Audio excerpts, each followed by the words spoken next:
Ambisi dan kreativitas selalu menghasilkan harapan di hati dan pikiran mereka yang bercita-cita jadi entrepreneur. 5 orang ini merupakan mereka yang hidup dalam mimpi. Dari latar belakang sederhana, mereka dinobatkan menjadi orang-orang terkaya di planet ini. Tidak mempercayai siapapun yang merendahkan, pantang menyerah, dan rela bekerja keras, mereka berhasil merealisasikan ide-ide hebat.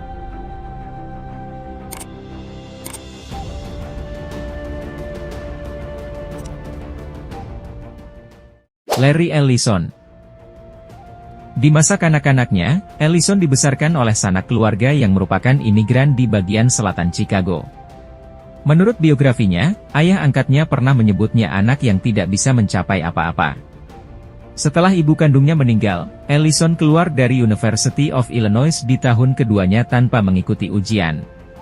Setelah salah perhitungan startup dengan perusahaan lain, Ellison dan 2 rekannya menemukan Software Development Laboratories dengan investasi pribadi masing-masing yang digabungkan dengan jumlah $2.000. Pada 1983, perusahaannya diubah namanya menjadi Oracle Systems Corporation, dari nama produk utamanya database Oracle. Kini, kekayaan Ellison berjumlah $51,5 miliar Amerika. Di usianya yang 70 tahun, Ellison belum menunjukkan tanda-tanda akan pensiun. Oprah Winfrey. Oprah sudah tentu mengenal kerasnya kehidupan sejak usia muda. Menjadi korban perkosaan, kehamilan usia remaja, dan dibesarkan oleh ibunya yang seorang janda dalam kemiskinan di Mississippi era 50-60-an. Pada usia 32, Oprah mendapat kesempatan mempunyai acara TV sendiri, di mana posisi itu dipegangnya sampai 25 tahun. Bisnis itu mengangkatnya menjadi miliarder dunia.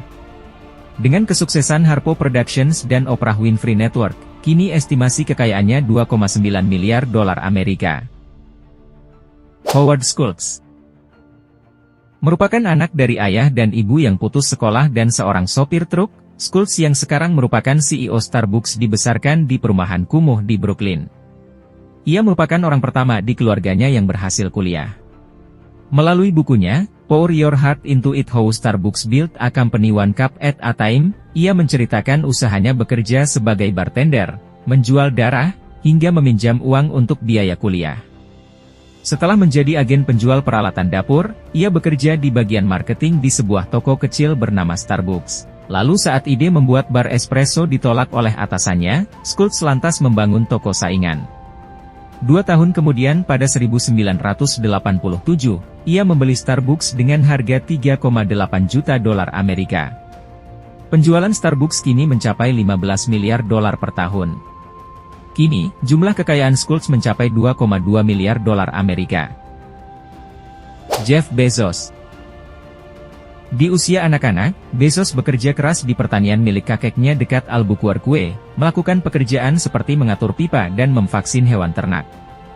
Saat remaja, ia mendapat pekerjaan musim panas di McDonald, hanya setahun sebelum ia menunjukkan bakat wirausaha dengan meluncurkan perkemahan sains anak-anak dengan pungutan biaya $600 per anak. Bezos lulus dari Princeton pada 1986, namun ia belum menemukan kesuksesan hidup sebelum meninggalkan pekerjaan bergengsinya dan mendirikan situs Amazon pada 1994. Pada awal 2000, kepopuleran Amazon meledak. Kini, kekayaan Bezos berjumlah $29,7 miliar. Jan Kum. Kum yang merupakan imigran datang ke Amerika Serikat, di usia 16 bersama ibu dan neneknya. Keluarga ini tinggal di apartemen 2 kamar di Mountain View, California. Untuk menghidupi mereka, Ibu Kum bekerja sebagai pengasuh anak, sementara Kou, saat remaja bekerja di pasar swalayan.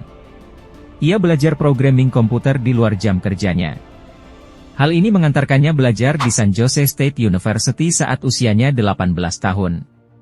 Dia bekerja sebagai tester keamanan untuk membantunya bayar sekolah dan berhasil mendapat posisi di Yahoo tahun 1997. Pada awal 2009, ia dan rekannya, Brian Acton, meluncurkan aplikasi telepon genggam komunikasi antar platform yaitu WhatsApp.